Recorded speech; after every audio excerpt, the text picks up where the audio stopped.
Hi everyone. I thought today I would talk about my book. And the reason I want to talk about my book, the first book, the original book, is because I didn't plan to write one. And here's the thing about life. Sometimes we don't plan certain things, but the universe comes in and it just says, hey, wait a minute, you got to listen to what I'm saying. This is what we call whispers. So a little bit about my background. I'm a former hostage negotiator. I was a detective. I worked in the Special Victims Unit. I have got some stories that sound like Hollywood blockbuster movies, because they are. I've lived through some things and I kind of imagine, wow, I just went through that. I can't believe it. I feel like Forrest Gump. Sometimes things happen to me, like I ended up meeting Oprah Winfrey and becoming her bodyguard when she was here in Toronto. Never planned on that. I had tea with the Deputy Prime Minister of Britain in the Middle East. Surrounded by bodyguards, and I never planned on that.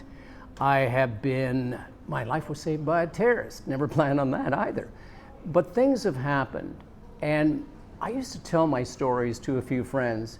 People would talk about their jobs and say, well, what about you? What's happened to you? And I would talk about these things as though they were just happenstance, like everybody goes through it. The day that I talked a terrorist off a 747 in Paris, France, I thought, well, that's just a normal day in my life. And people are going, are you kidding me? You did that? You did this? You did that? You should write a book. You should write a book. And I kept saying to them, I don't want to write a book. I don't know how to write a book. I have no interest in writing a book. Well, life will give you whispers. Every once in a while, you'll get this idea, or people will ask you about certain things or suggest certain things to you. If you don't listen to the whispers, eventually the whispers will go away. They'll just leave. A whisper wants someone who is attentive and who pays attention and who takes action. I wasn't that person. All those times somebody told me, you've got to write a book. So I said no. And the whispers went away. Then a couple of years later, well, a few years later, I happened to find myself in between jobs. I had retired from the police department, I had worked for the government, and I was in between jobs looking for another contract job. And I had time on my hands. I don't like to have time on my hands. I like to do something productive. And I get this whisper. I'm sitting at my desk, very much like this, sitting at my desk, right in front of my typewriter. I get this whisper that sounded like a voice, and it said, write a book. And I ignored it. And I said, write a book. No, leave me alone. Leave me alone. I don't want to write a book. I don't know how to write a book. Write a book. The whisper was almost as though someone was in the room. And I paid attention that day and I thought, okay, I don't know how to. So the next day I went to a bookstore. And yes, I picked up a book on how to write a book. But here's the thing. I don't like to read. I hate reading. I absolutely hate it. I like to listen to audiobooks, like to listen to YouTube channels and such, but I don't like to read, and that's it. So I read the first 40 pages on how to write a book, and essentially it said this: start writing. Just start writing and see where it goes. So I tossed the book aside. I should have read the whole thing. I'll tell you why a little bit later. But I tossed it aside and I started to write. And I had no idea where this would go. Started to write a few of my stories, and I like to motivate people. So I would take a story of mine, and then I would write what that experience taught me in life, or what other people taught me in life. And that's how this book was starting to take its own life. The problem is I wasn't a committed writer. So I would write for about an hour a day, then I would leave it, come back a few days later. I would write for another 2 hours maybe, leave it, come back 3 weeks later, write for 2 hours. I wasn't inspired or committed. Big thing. So after a few months, I'm looking at all this mess that I have on these pages. And if you've ever been in a situation like this where you've written something but you just don't know exactly where you are or what the whole thing is, you start from the very beginning, you start to read everything that you've written. That was me. Every day I'd spend about 20, 25 minutes, 30 minutes, depending on how many pages I had, reading what I had written so that I could catch up and continue where I had left off. That's counterproductive. I don't know about you, but I just can't do it. I can't remember what I did 3 days ago sometimes. So I made a decision. I made a decision to commit myself to following through. And then I had to hold myself accountable. And I knew that if I did it alone, it might be a little bit of a challenge.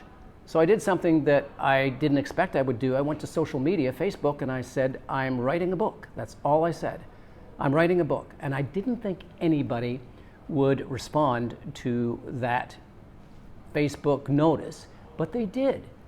I got about 20 people saying, finally, you're writing a book, you're writing a book. Oh, good, when's it coming out? Now I thought, oh boy, Nadeau, you are in it now. So I committed. I did 3 to 4 hours a day of writing. I knew where I was. I focused on my writing, and I realized that I should have read the rest of the book that I had picked up because I didn't have chapters or sub-chapters, and it didn't really look like a book, so I had to take several days to fix that up. But I committed myself to doing it, if only to have it self-published, and that was it. I called the book Hostage to Myself, and I went through the expense and the time of self-publishing it. Never thinking that it would amount to anything. I figured a few of my friends and maybe my family members might pick up a copy, but it was filled with a lot of great stories and a lot of inspiration, a lot of lessons, a lot of life lessons, and I felt proud about it. So I left it, and sure enough, what happened was about 20 or 30 people bought it. I never made a fortune on it, obviously, but it was out there. It's out there for the world to see. Then about a month or two later, I get this message on LinkedIn from a director in HarperCollins, Canada, one of the biggest publishing companies that we have here in the country, and certainly a powerhouse in the world. HarperCollins is big. And it was a director, somebody who would look through books and decide whether or not they should invest in publishing that book worldwide. And I get a message from this gentleman who says, hey, I'd like to meet you for coffee. You happen to be here in Toronto. And I said, yes, you do. And I met him for coffee, and he takes out my book, the original book, Hostage to Myself, and he slides it on the table and he says, we want to publish this worldwide. And I looked back at him and I said, yes, you do. And they did. And they published it under the title, Take Control of Your Life. And it is available worldwide. Now, I'm not a big fan of the title, Take Control of Your Life. I think that there's a lot of books like that. I thought Hostage to Myself was a much better choice. And I certainly don't like the cover, but these things were not within my control. The fact is, and the point of this whole video is to say that I listened to the whisper that asked me to do something, that actually directed me to do something that I didn't want to do. And I'm asking you, as the viewer, how many whispers have you had? Whispers that are asking you to write a song, to ask someone out, to take a risk, to write a book, to start your own YouTube channel. All these things, these whispers that come your way, I think you should pay attention to them. Had I not paid attention to my whispers, this book never would have been written, and this book never would have been written, and a couple of my other books wouldn't have been written either. Now, Take Control of Your Life has 2 covers, and this was in part because I asked HarperCollins to change this cover. They kept this cover, but they made this one available. This one is more of a handbook, and it's available in airports and bookstores, mostly in North America. I think United States has this one, this red and white copy, but it ended up being a bestseller in airports here in Canada. And I thought, that's cool. Again, the point is, if you have a whisper that you are not listening to, it's time that you focus on it and take it seriously. As my good friend Glenn Morshower once said to me, and said to a number of us, he said, if you don't listen to the whispers, they will leave. And they could be the answer to so many of your circumstances, your life circumstances. They can open the door to so many different things. So if you have a whisper, I suggest to you that you listen to it. And the way that I like to look at life is that we're only in this world for a brief period of time. We have no idea what tomorrow brings. We have no idea whether we're going to be here tomorrow or not. So we've got to take advantage of every moment that we have. And we've got to take risks. We've got to try different things. I look at it this way.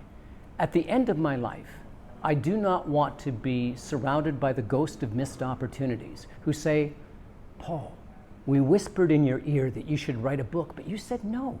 Look what would have happened if you would have written this book. We asked you to start speaking in public, and you said you were too afraid.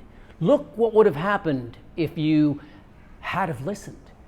I wrote a film script that's now going to become a movie. Am I a film script writer? No, at least I wasn't until I was. And the point of that is that you never know where your dreams will lead you if you take those risks and put yourself out there. And guess what? If it doesn't stick, it's okay. What have you lost, really? You put yourself out there, and of the things that you throw against the wall, it's like spaghetti. Throw spaghetti against the wall, some of it's going to stick. And for me, it's been a wonderful experience, and there's so much more to do. So start listening to your whispers. Get that book, get that song, get that YouTube channel out there. Just get yourself off your butt and do the work. And just believe that the universe is conspiring with you. That's what we call pronoia. Paranoia is that the world is against you, that the world is conspiring against you, but pronoia is that the world is conspiring for you. When you elevate your energy, folks, when you start to believe, hey, I'm going to write a book and it's going to be a good book, and I'm going to put the effort into writing a good book, I'm going to learn how to do it. I'm going to learn through experience. And yes, there's a motorcycle. Say, yeah, that's cool. You never know what's going to happen. The point is, just put yourself 100% into it and do the very best you can and reap the benefits from what you do.